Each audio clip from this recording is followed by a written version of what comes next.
ओम एक दंताय नमो नमः। विघ्नहर्ता भगवान गणेश की कृपा सदा सर्वदा आप पर बनी रहे। आज है 5 मार्च बुधवार का दिन। आज हम पाठ करेंगे श्री गणपति अथर्वशीष का हिंदी में। तो चलिए शुरू करते हैं।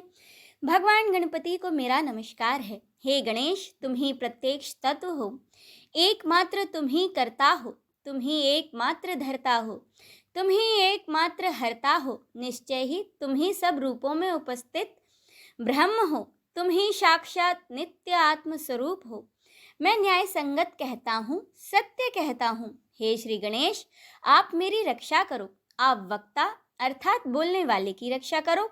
आप श्रोता अर्थात सुनने वाले की रक्षा करो। आप दाता की रक्षा करो। आप धाता की रक्षा करो। व्याख्या करने वाले आचार्य की रक्षा करो। आप शिष्य की रक्षा करो। आप पश्चिम से रक्षा करो। आप पूर्व से रक्षा करो। आप उत्तर से रक्षा करो।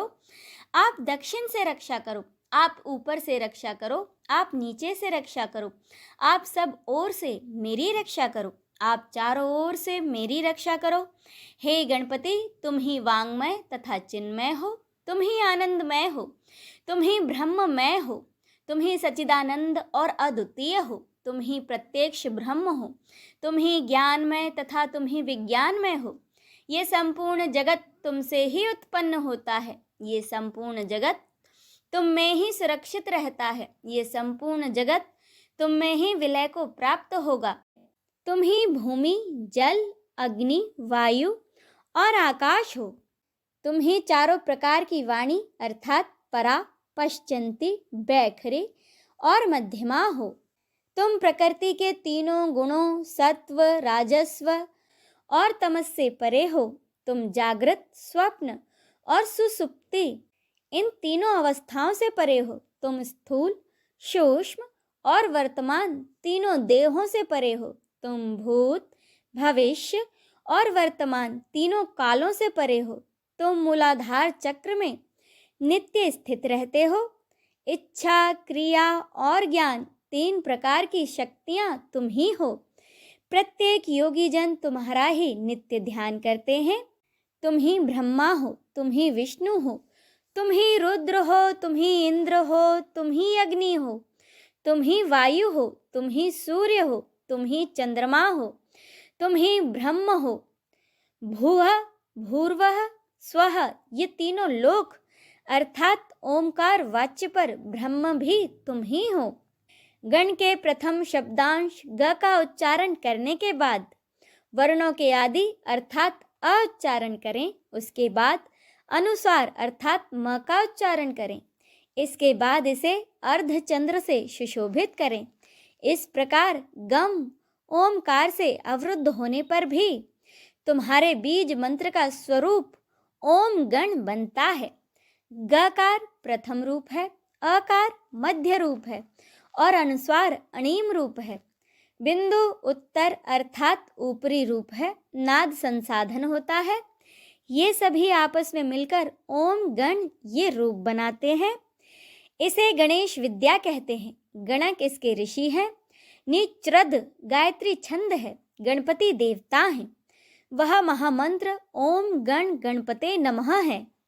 हम एक दंत को जानते हैं, वक्रतुंड का ध्यान करते हैं। वह दंती अर्थात गजानन हमें जागृति प्रदान करें। ये मंत्र गणेश गायत्री कहलाता है। भगवान एक दंत अर्थात श्री गणेश 4 भुजाओं वाले हैं और वे अपने चारों हाथों में पाश, अंकुश, अभय और वरदान की मुद्रा धारण किए हुए हैं। उनकी ध्वजा पर मूषक का चिन्ह है। वे रक्त वर्ण तथा लंबोदर हैं। उनके कर्ण सूप के समान बड़े बड़े हैं। वे रक्त के समान वस्त्र धारण करने वाले, शरीर पर रक्त चंदन का लेप किए हुए, रक्त पुष्पों से पूजे जाने वाले हैं। वे भक्तों पर अनुकंपा करने वाले हैं। जगत का कारण तथा अच्युत हैं। सृष्टि के आदि में आविर्भूत प्रकृति और पुरुष से परे हैं।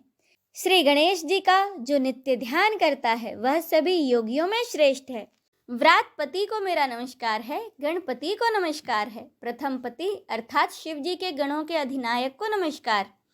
लंबोदर एक दंत शिव जी के पुत्र तथा श्री वरद मूर्ति को नमस्कार है। यह अथर्वशीष है जो भी इसका पाठ करता है वह ब्रह्म को प्राप्त करने का अधिकारी हो जाता है। उसके सब प्रकार के विघ्न बाधाएं समाप्त हो जाते हैं। वह सब जगह सुख को प्राप्त करता है तथा वो पांचों प्रकार के महान पातकों तथा उपपातकों से भी मुक्त हो जाता है। जो भी इसका सायंकाल में पाठ करता है उसके पूरे दिन के पापों का नाश हो जाता है। प्रातः काल इसका पाठ करने से रात्रि के सभी पापों का नाश हो जाता है। जो प्रातः सायं दोनों समय इसका पाठ करता है वह निष्पाप हो जाता है। वह सभी जगह विघ्नों का नाश कर धर्म, अर्थ, काम और मोक्ष को प्राप्त करता है। यह अथर्वशीष उसको नहीं देना चाहिए जो शिष्य ना हो। जो मोहवश अपात्र को उपदेश देता है वह महापापी हो जाता है। इस अथर्वशीष का सहस्त्र बार पाठ करने से उपासक की जो भी कामना होती है वह उसे सिद्ध कर लेता है।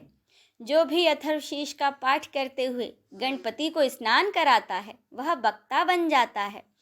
जो चतुर्थी तिथि को उपवास करते हुए इसका जाप करता है वह विद्वान हो जाता है। यह अथर्वण ऋषि का वाक्य है। इसका पाठ करने वाले को कभी भय नहीं होता। जो दुर्वा के द्वारा भगवान गणपति का यज्ञ पूजन करता है वह कुबेर के समान हो जाता है। जो धानी और लाई के द्वारा यज्ञ पूजन करता है वह यशस्वी तथा मेधावी हो जाता है। जो सहस्त्र मोदकों द्वारा यज्ञ और पूजन करता है वह मनोवांछित फलों को प्राप्त करता है। जो देसी गाय के घी युक्त समिधा से यज्ञ और पूजन करता है वह सब कुछ प्राप्त कर लेता है। यज्ञोपरांत 8 ब्राह्मणों को सम्यक रीति से भोजन कराने पर व्यक्ति सूर्य के समान तेज प्राप्त कर लेता है।